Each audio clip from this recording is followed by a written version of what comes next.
read in one's lifetime.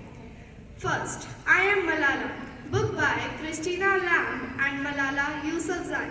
I Am Malala is the inspiring story of a young Pakistani girl who stood up for her right to an education in the face of grave danger. Second, The Mother I Never Knew, book by Sudha Murthy.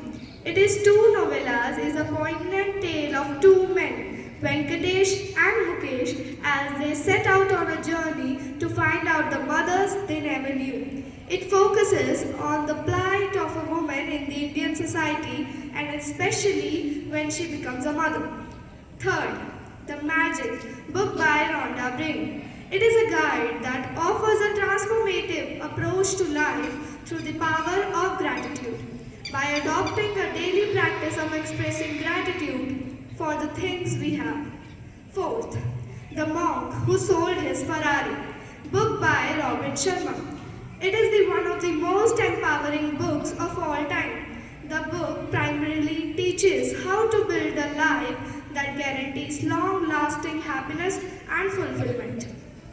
Fifth, You Can Win, book by Shiv Khera. This guide will lead you from ancient wisdom to modern day thinking. You Can Win will help you to establish new goals and generate fresh and exciting ideas about yourself and your future. If you want to read these books, let me tell you that these books are available in our library. Thank you and have a wonderful day ahead.